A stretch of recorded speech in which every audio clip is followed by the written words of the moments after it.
Hey, Pastor Mark Conforti here with another Cheerwine Chat. I grabbed a Cheerwine, how about you grab one too? I'm here in the church's Missions Media Room, and I'd love to share with you some reflections about spiritual maturity during the pandemic. And then I want to make sure you know about some special opportunities coming up, ways to grow in your faith, to engage with one another within the church, and to grow as a disciple. So, grab a Cheerwine and let's chat.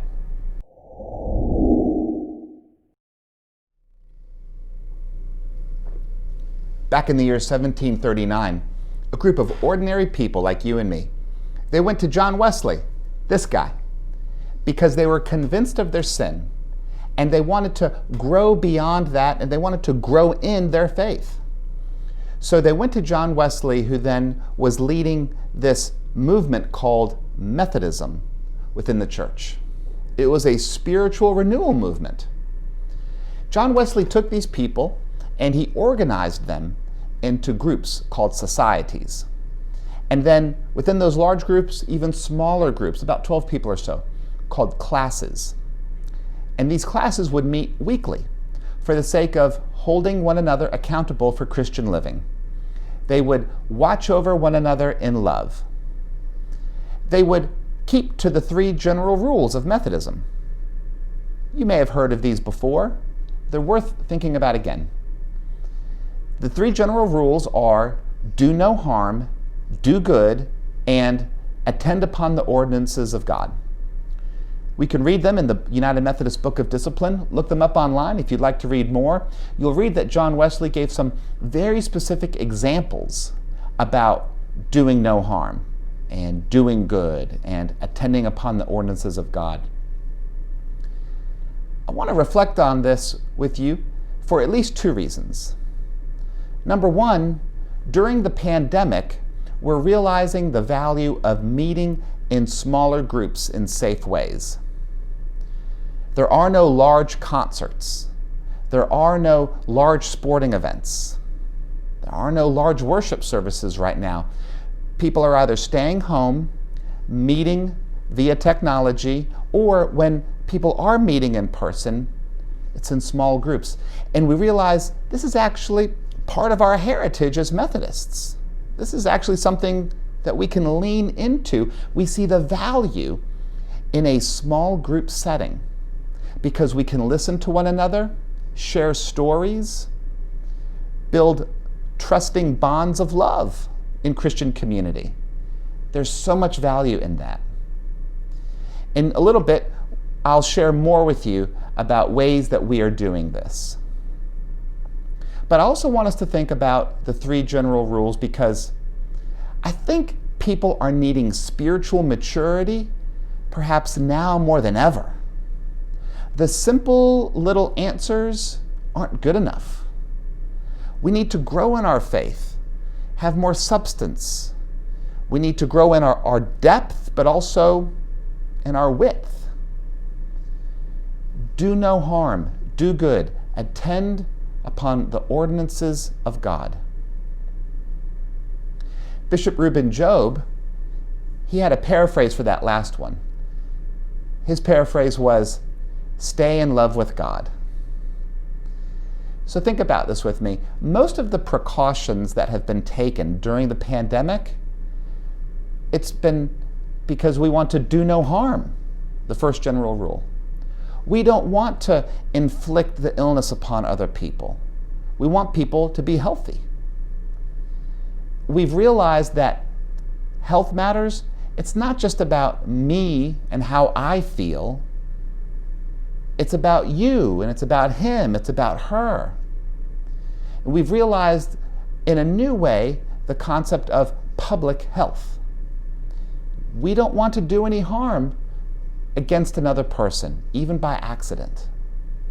And so we've needed to live with these precautions, including wearing a mask, keeping distance, etc.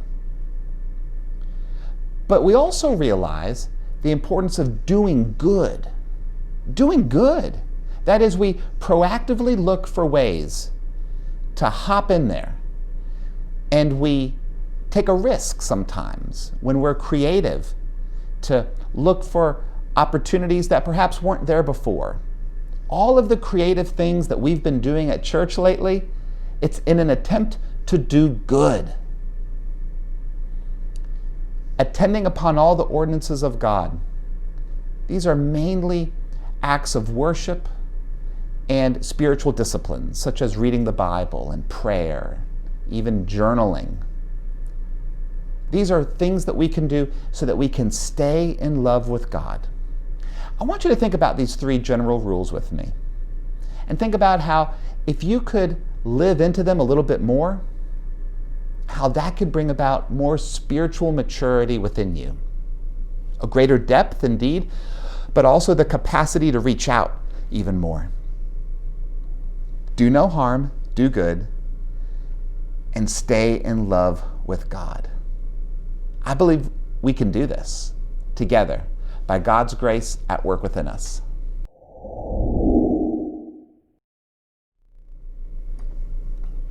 I'm excited to tell you about some of the things happening in the church. These are ways we are doing good. The men's breakfast is back. Not at Hendrick's Barbecue, however, meeting instead at the church's fellowship hall, 2nd and 4th Thursdays of each month.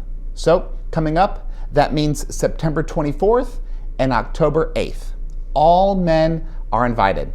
7 a.m., the church's fellowship hall. Bring a few bucks to drop in the basket to help with the cost of the food, but it'll be great to be together again, to laugh together, to connect with one another, to enjoy a good breakfast, to hear a devotion, to give us a word of encouragement for the day.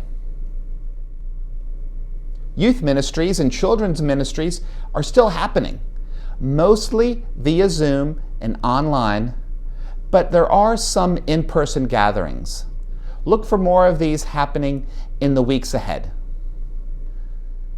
Connect and reach out. It's a theme that we are applying into the fall. September, October, and November. Connect and reach out. These are church-wide, intergenerational opportunities.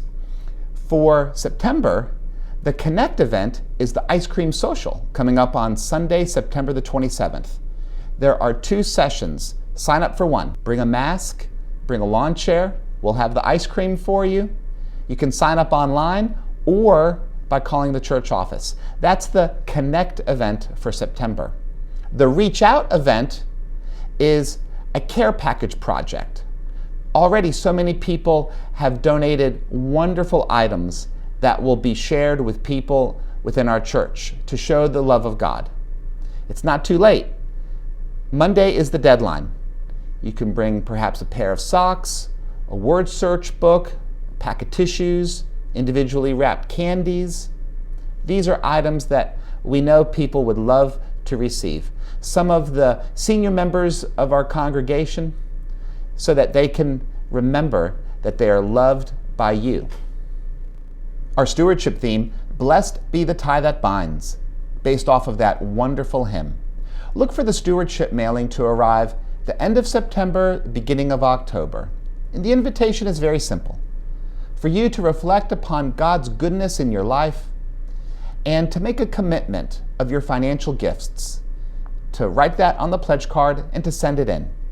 That will be so helpful to the Finance Committee as they craft a budget for the year 2021.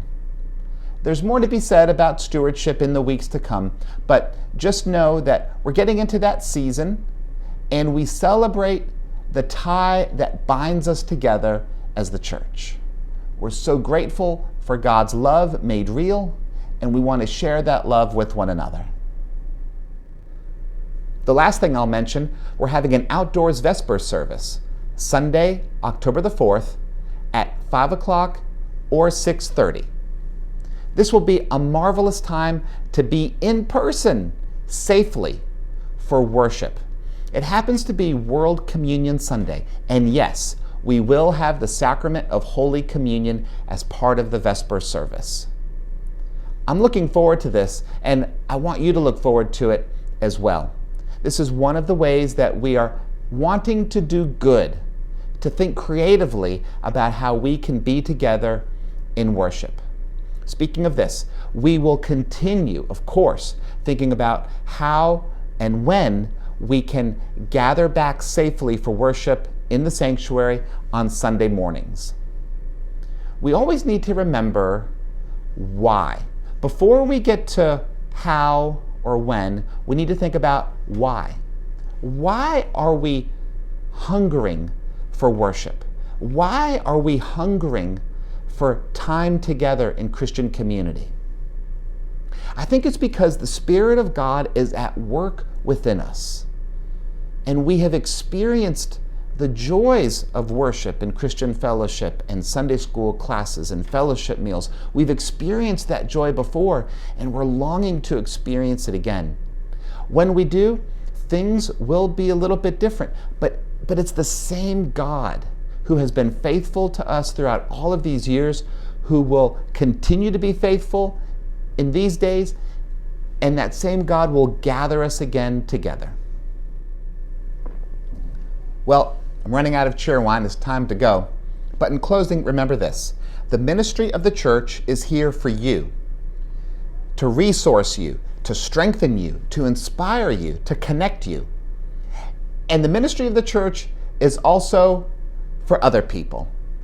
It's actually primarily for other people, those who do not yet know the love of God, who have not yet connected with Christian community. And we are called to invite, to welcome, to share the love of God. See you next time.